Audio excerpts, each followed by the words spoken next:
নমস্কার বন্ধুরা, Purulia village food চ্যানেলে আপনাদেরকে স্বাগত জানাই। আজকের রেসিপি নিরামিষ বাঁধাকপির তরকারি।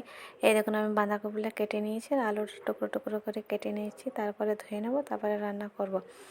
এই দেখুন, আমার প্রায় হয়ে গেছে কাটাকুটি। আমি গ্যাসটা জ্বালিয়ে নিয়েছি, তারপরে কড়াই বসিয়ে দিয়েছি। এই দেখুন, কড়াইটা ভালোভাবে আমি গরম হতে দেবো, তারপরে তেল দেবো।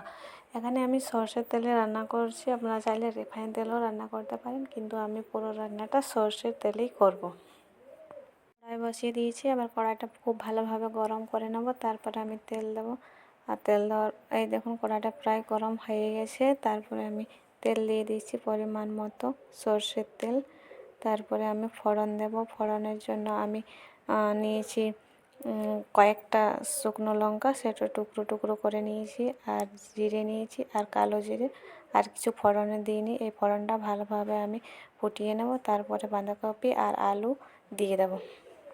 তেল আমার প্রায় হয়ে গেছে, এবারে আমি বাঁধাকপির আলুগুলো দিয়ে দেবো। এই দেখুন, দিয়ে দিয়েছি, আর ভালোভাবে নেড়ে চেড়ে নেব, যেহেতু আমার কড়াইটা ছোট ছিল। সব সবজিগুলো আমি দিয়েছি, এবার ভালোভাবে আমি নেড়ে চেড়ে নেব, তারপরে আমি দেবো লবণ আর চাপা দিয়ে দেবো। চাপা দিয়ে আমি পুরো রান্নাটা করব। আমি সব কিছু দিয়ে দিয়েছি, এবারে আমি লবণ দিয়ে আর চাপা দিয়ে দেবো। এবার চাপা দিয়ে আমি রান্নাটা করব, যেহেতু বাঁধাকপি বেশি টাইম লাগে না। এই দেখুন, চাপাটা ওঠার পর দেখুন একদম নরম হয়ে গেছে, প্রায় অর্ধেক সেদ্ধ হয়ে গেছে। প্রায় অর্ধেক।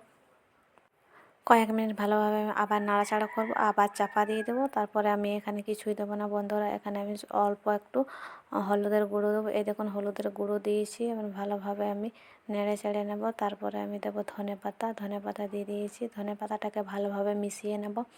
মেশানোর পরে আর আমি কিছুই দেবো না বন্ধুরা, এখানে আমি কয়েক টুকরো টমেটোর কুচি দেবো, আর কিছুই দেবো না।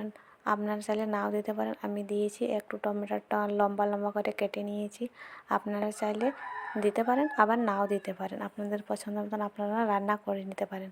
এই দেখুন, আমি চাপা দিয়ে দিয়েছি, অর্ধেক প্রায় সেদ্ধ হয়েই ছিল, আর এখন পুরোপুরো একদম রান্না আমার কমপ্লিট হয়ে গেছে। আমার নিরামিষ বাঁধাকপির তরকারি হয়ে গেছে, এবার নামিয়ে নেব। ভিডিওটা ভালো লাগে একটা লাইক করবেন, আমার চ্যানেলটাকে সাবস্ক্রাইব করবেন। দেখা হবে কোনো একটা অন্য ভিডিওতে, ততক্ষণের জন্য বাই।